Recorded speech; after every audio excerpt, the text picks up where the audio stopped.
Hello दोस्तों, welcome to my YouTube channel. Bihar police के Lucent class में आप सभी का स्वागत है। आप सभी जानते हैं कि हम लोग डेली शाम को 6 बजे लूसेंट ऑब्जेक्टिव बुक से बिहार पुलिस और बिहार डीएलएड के लिए लगातार प्रैक्टिस सेट कर रहे हैं। और अगर आप लूसेंट बुक से तैयारी कर रहे हैं तो आप किसी भी एग्ज़ाम में बैठे आपको बहुत ज़्यादा फ़ायदा होगा। तो उम्मीद है जितने भी बच्चे हमारे साथ डेली जुड़ते होंगे उससे कई ज़्यादा बच्चे आज हमारे साथ जुड़ गए होंगे, और जितने भी दोस्त हमारे जुड़ गए हैं वो सभी लोग एक बार वीडियो को शेयर कर देंगे, चैनल को सब्सक्राइब कर लेंगे, क्योंकि ये हमारा नया चैनल है। पुराना वाला चैनल डिमोनेटाइज हो गया था, कल 5 फरवरी तक ही डेट था, लेकिन अभी तक जो है एप्लीकेशन अंडर रिव्यू में दिखा रहा है। मतलब रिव्यू होने के बाद अब क्या फैसला होगा अब वो यूट्यूब पर डिपेंड करता है। उसका स्क्रीनशॉट हमने टेलीग्राम पर भी डाल दिया है ताकि आप लोग देख पाए। और जितना हो सके इस चैनल को सपोर्ट कीजिए। आप अगर इस चैनल को सपोर्ट करेंगे तभी हम आपको अच्छा से अच्छा कंटेंट दे पाएंगे। तो चलिए आज का क्लास हम लोग स्टार्ट करते हैं। देखिए आज का पहला क्वेश्चन है, वैदिक युग में राजा अपनी जनता से जो कर वसूला करते थे उसे क्या कहते थे। 1 नंबर का क्वेश्चन है, एसएससी का फेवरेट क्वेश्चन है। एसएससी रेलवे में क्वेश्चन पूछा गया है कि वैदिक युग में राजा अपनी जनता से जो कर वसूला करते थे उसे क्या कहते थे। फटाफट सही जवाब बताइए।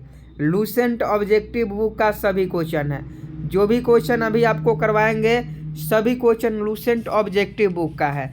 तो 1 का सही जवाब बताएं कि वैदिक युग में राजा अपनी जनता से जो कर वसूला करते थे उसे क्या कहते थे। तो देखिए 1 का अगर आप ऑप्शन ए बलि बता रहे हैं तो आपका बिल्कुल राइट आंसर है। वैदिक युग में राजा अपनी जनता से जो कर वसूला करते थे उसे बलि कहा जाता था। नेक्स्ट प्रश्न 2 का सही जवाब बताइएगा। आर्य सभ्यता में मनुष्य के जीवन के आयु के आरोही क्रमानुसार निम्नलिखित चरणों में से कौन सा विकल्प सही है। 2 का सही जवाब बताएं।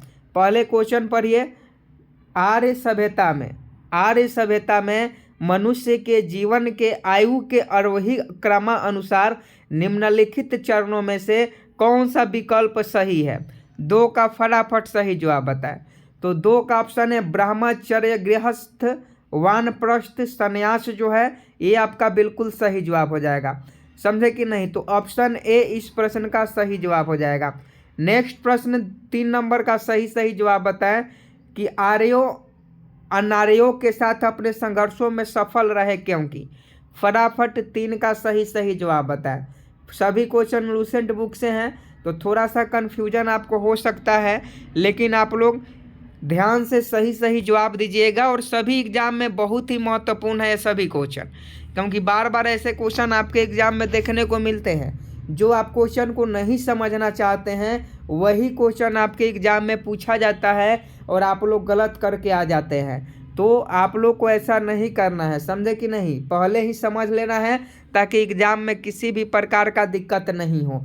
और 689 पोस्ट के जितने भी अभ्यर्थी हैं उनका एग्ज़ाम मार्च में होना है, तो आप सभी तैयारी में मन लगा कर कीजिए, मन लगा के तैयारी कीजिए।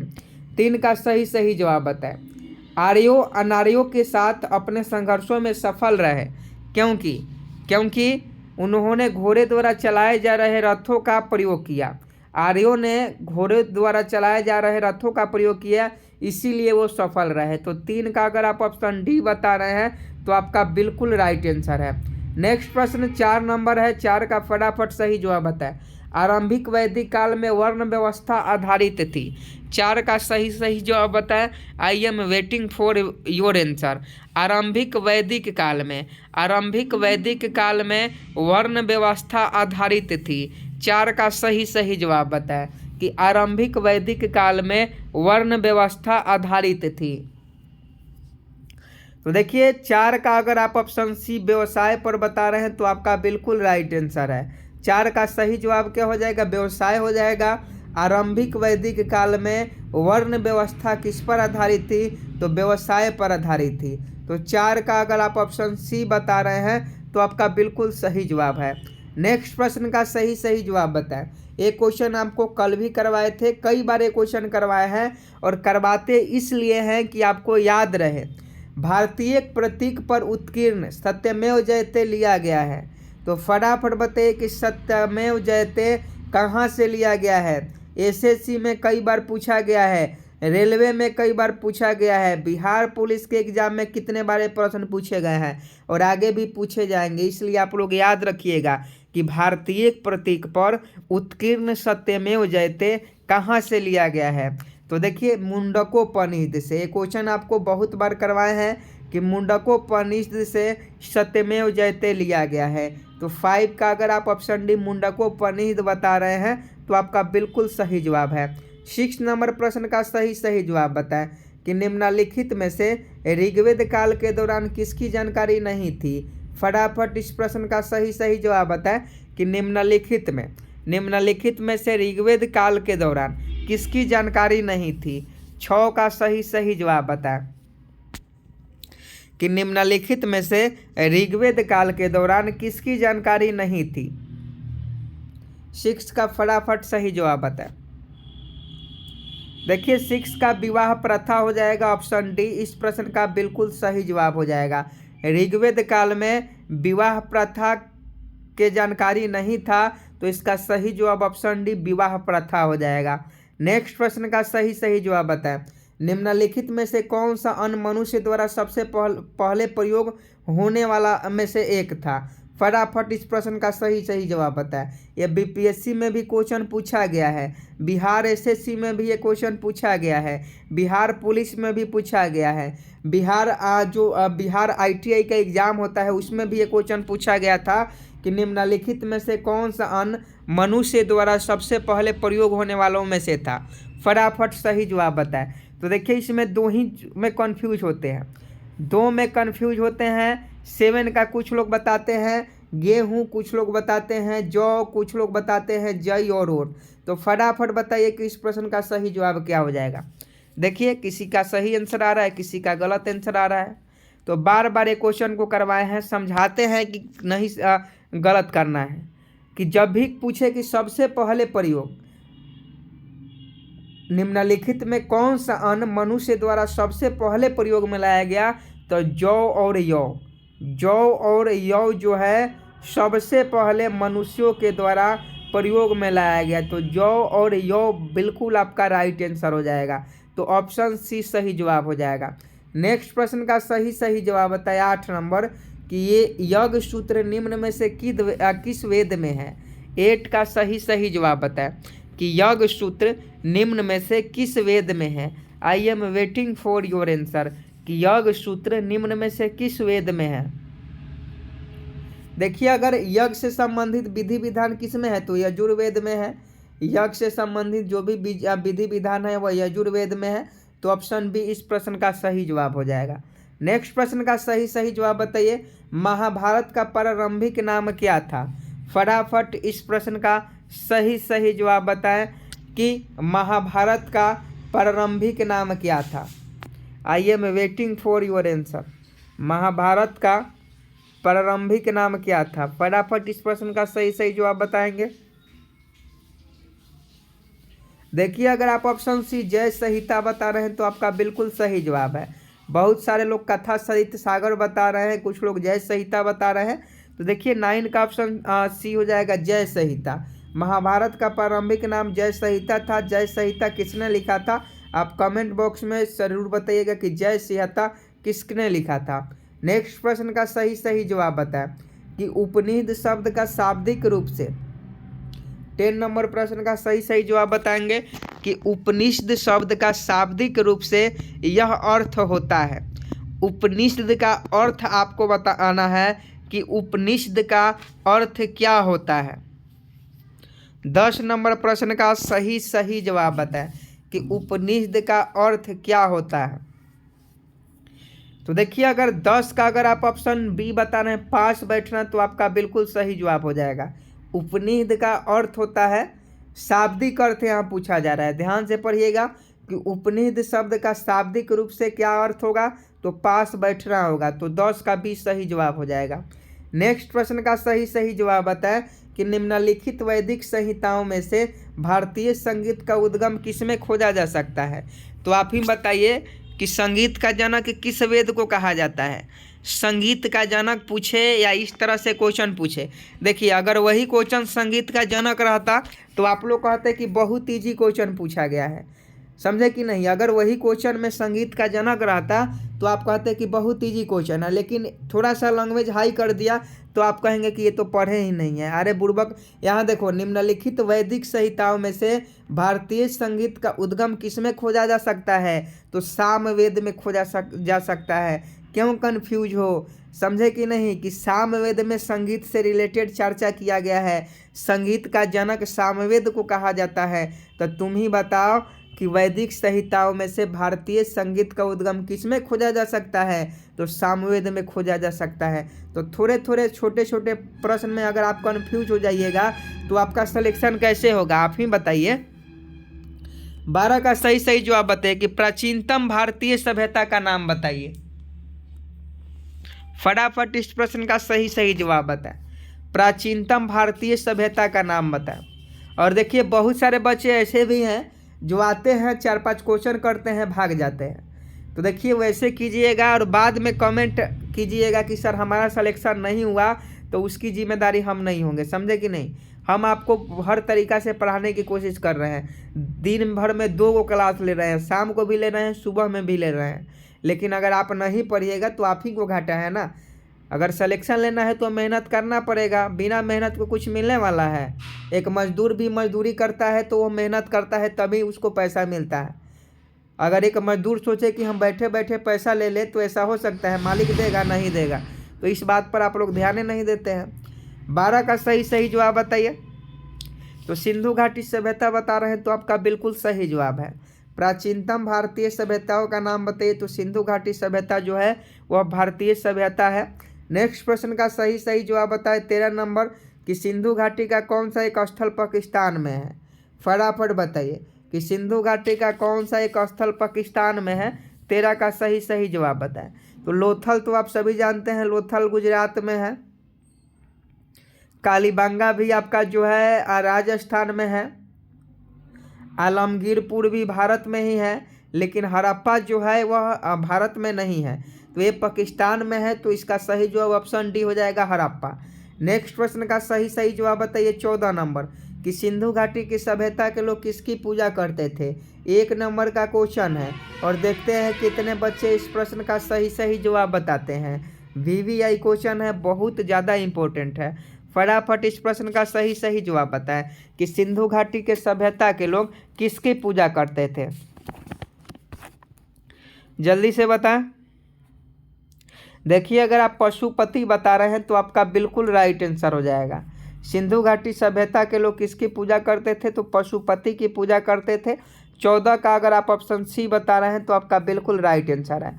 नेक्स्ट प्रश्न का सही जवाब बताइए 15 नंबर कि निम्नलिखित में से किस नृत्य शैली में कथा भाव हमेशा महाभारत या रामायण से लिया जाता है। फटाफट सही जवाब बताएं। क्वेश्चन ध्यान से पढ़िएगा कि किस नृत्य शैली में कौन सा नृत्य है जिसमें कथा भाव जो है हमेशा महाभारत या रामायण से लिया जाता है। तो फटाफट सही जवाब बताएं। तो देखिए कुचिपुड़ी, आंध्र प्रदेश का लोक नृत्य है कुचिपुड़ी, और इसमें हमेशा जो है कथा या भाव जो है महाभारत या रामायण से लिया जाता है। तो ऑप्शन बी इस प्रश्न का सही जवाब हो जाएगा। अब यहाँ जैसा नहीं कि रामायण का भी भाव है तो उसमें भोजपुरी गाना बजाने लगे, तो ऐसा नहीं होता है। कुचिपुड़ी में हमेशा जो भाव या कथा या जो भी लिया जाता है वो महाभारत या रामायण से ही लिया जाता है। नेक्स्ट प्रश्न का सही सही जवाब बताए 16 नंबर कि महाराष्ट्र के संगीत रंगमंच का प्रसिद्ध लोक रूप कौन सा है। 16 का सही सही जवाब बताए कि महाराष्ट्र के संगीत रंगमंच का प्रसिद्ध लोक रूप कौन सा है। फटाफट बताएंगे। देखिए लावनी है, लावनी लोक नृत्य महाराष्ट्र का है। क्वेश्चन पूछता है कि लावनी जो है वह कहाँ किस राज्य से संबंधित है लावनी, तो लावनी जो है महाराष्ट्र से संबंधित है। तो ऑप्शन ए सही जवाब हो जाएगा। नेक्स्ट प्रश्न का सही सही जवाब बताए कि सितार और बीना पर बजाए गए एक ही स्वर में किस में एक अंतर होता है। सितार और बीना पर बजाए गए एक ही स्वर में किसका अंतर होता है। तो इसमें गुणता का अंतर होता है अगर सितार और बीना पर। अगर सितार हो गया, बीना हो गया, ये सभी पर एक ही साथ एक ही स्वर बजाया जाए तो ये दोनों में गुणता का अंतर होता है। नेक्स्ट प्रश्न का सही जवाब बता। कौन हिंदुस्तानी शास्त्रीय वाक्य संगीत में सुविख्यात है? फटाफट सही जवाब बताए हुए कौन हिंदुस्तानी है, वो कौन भारतीय है जो शास्त्रीय वाक्य संगीत में सुविख्यात है? तो सभी लोग जानते हैं, ये क्वेश्चन आपको पहले भी करवाए हैं और उम्मीद है कि आप इस प्रश्न का सही जवाब दे पाइएगा। देखिए एमएस सुब्बालक्ष्मी बता रहे हैं तो आपका बिल्कुल सही जवाब हो जाएगा। एमएस सुब्बालक्ष्मी जो है वाक्य संगीत में विख्यात है। नेक्स्ट प्रश्न का सही जवाब बताइए। एक ही स्थान पर लगने वाले 2 महाकुंभ मेलों के बीच कितना अंतराल होता है? फटाफट सही जवाब बताएं। एक ही स्थान पर लगने वाले 2 महाकुंभ मेलों के बीच कितना अंतराल होता है? एक ही स्थान पर यहाँ 6 वर्ष लिख लीजिए, यहाँ 12 वर्ष लिख लीजिए, यहाँ 1 वर्ष लिख लीजिए और यहाँ 2 वर्ष लिख लीजिए। फटाफट इस प्रश्न का सही जवाब बताइए कि एक ही स्थान पर लगने वाले 2 महाकुंभ मेलों के बीच कितना अंतराल होता है?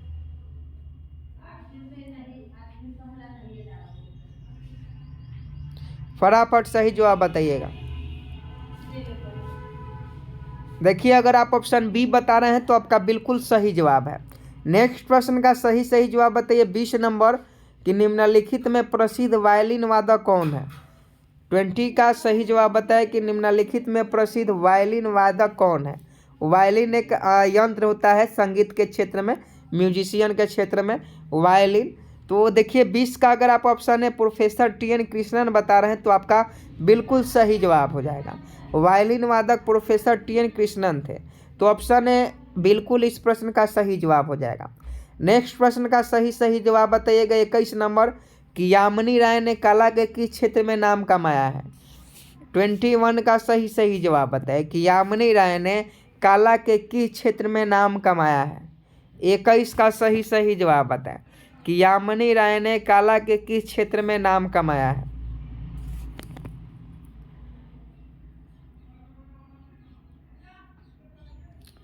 तो देखिए चित्रकला अगर आप बता रहे हैं ऑप्शन बी तो आपका बिल्कुल राइट आंसर हो जाएगा। यामिनी राय ने कला के चित्रकला क्षेत्र में नाम कमाया है, तो ऑप्शन बी चित्रकला यानी पेंटिंग आपका बिल्कुल सही जवाब हो जाएगा।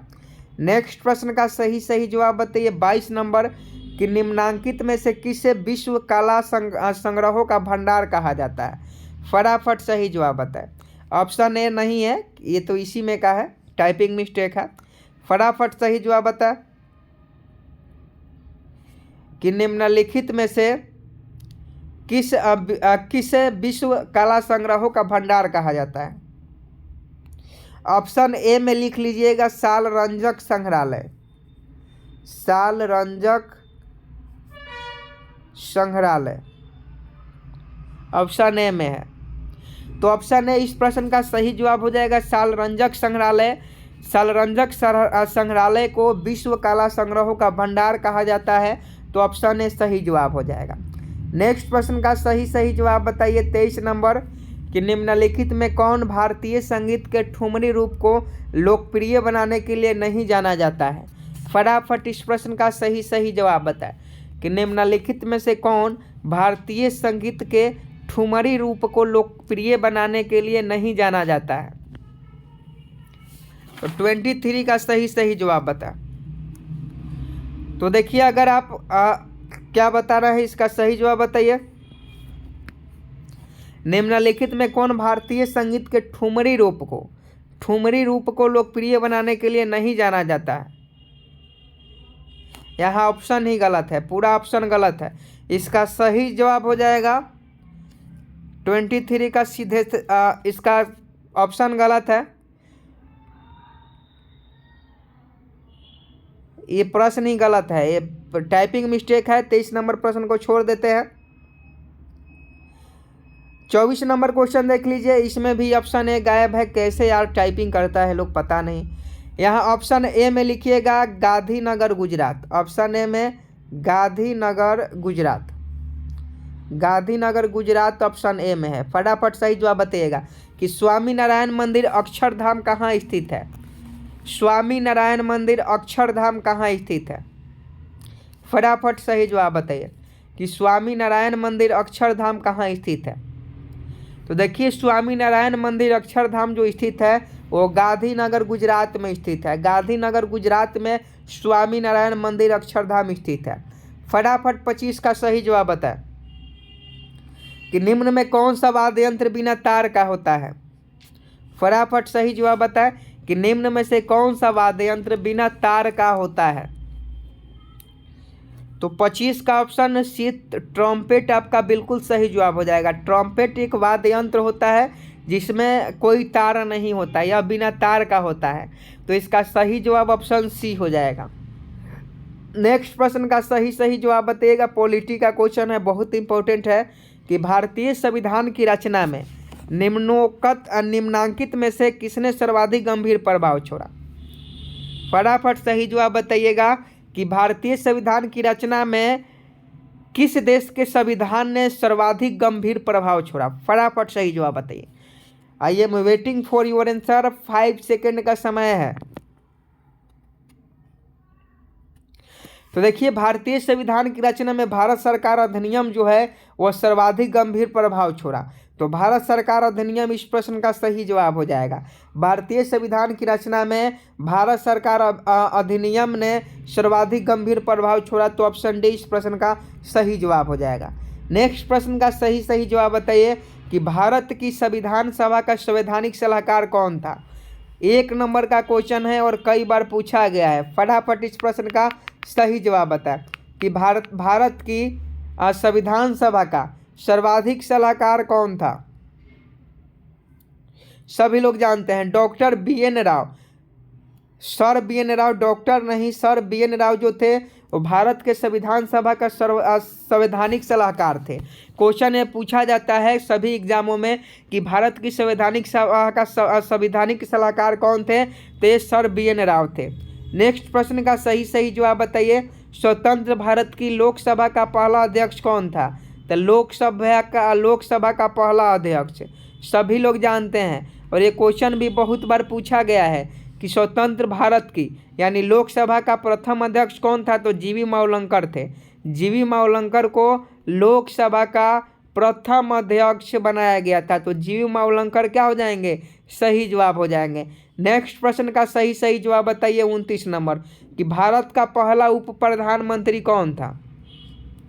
फटाफट सही जवाब बताएं। आई am waiting for your answer. Bharat का पहला उप प्रधानमंत्री कौन था। देखिए वल्लभ भाई पटेल बता रहे हैं तो आपका बिल्कुल सही जवाब है। भारत का पहला उप प्रधानमंत्री वल्लभ भाई पटेल था। तो 29 का ऑप्शन भी वल्लभ भाई पटेल आपका सही जवाब हो जाएगा। नेक्स्ट प्रश्न का सही जवाब बताइएगा। नेक्स्ट प्रश्न आपके मोबाइल स्क्रीन पर।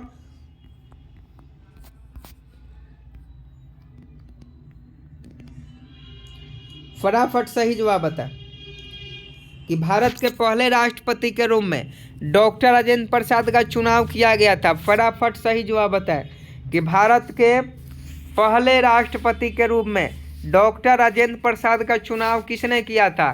तो देखिए पहला जो राष्ट्रपति बने थे डॉक्टर राजेंद्र प्रसाद, उस समय भारत के संविधान सभा के द्वारा यानी संविधान सभा के जितने भी मेंबर थे, सदस्य थे, उन्होंने ही चुनाव किया था और डॉक्टर राजेंद्र प्रसाद को चुना था राष्ट्रपति पद के लिए। नेक्स्ट प्रश्न का सही जवाब बताएं। निम्नलिखित में कौन सा भारतीय संविधान सभा का अध्यक्ष था। फटाफट सही जवाब बताइए कि भारतीय संविधान सभा का अध्यक्ष कौन था। I am waiting for your answer. भारतीय संविधान सभा का अध्यक्ष कौन था। तो देखिए अगर आप डॉक्टर राजेंद्र प्रसाद बता रहे हैं तो आपका बिल्कुल सही जवाब हो जाएंगे। डॉक्टर राजेंद्र प्रसाद भारतीय संविधान सभा के अध्यक्ष थे। नेक्स्ट प्रश्न का सही जवाब बताइएगा कि स्वतंत्र भारत में निम्नलिखित में से कौन सी महिला किसी राज्य की पहली राज्यपाल थी। 1 नंबर का क्वेश्चन है, कई बार एग्जाम में पूछा गया है। क्वेश्चन देखकर ही आप समझ जा रहे होंगे कि कितना इम्पोर्टेंट है लूसेंट आपके लिए पढ़ना, क्योंकि लूसेंट है तो मुमकिन है, समझे कि नहीं। लूसेंट पढ़िएगा तभी एग्जाम में अच्छा प्रदर्शन कर पाइएगा और फटाफट आप ही को बताना है कि स्वतंत्र भारत में निम्नलिखित में से कौन सी महिला किसी राज्य की पहली राज्यपाल बनी थी। तो सभी लोग जानते हैं श्रीमती सरोजिनी नायडू को। सरोजिनी नायडू को उत्तर प्रदेश का राज्यपाल सबसे पहले बनाया गया था। तो ऑप्शन ए सही जवाब हो जाएगा। Doctor B R. अम्बेडकर ने संविधान का हृदय और आत्मा किसे कहा था। 1 नंबर का क्वेश्चन है। सभी क्वेश्चन टॉप सेलेक्टेड क्वेश्चन है जो आपके एग्जाम में पूछा जाएगा। तो फटाफट 33 का सही जवाब बताइए कि डॉक्टर बी.आर. अम्बेडकर ने संविधान का हृदय और आत्मा किसे कहा था। तो देखिए संवैधानिक उपचारों का अगर आप बता रहे हैं ऑप्शन है संवैधानिक उपचारों का अधिकार, तो आपका बिल्कुल सही जवाब हो जाएगा।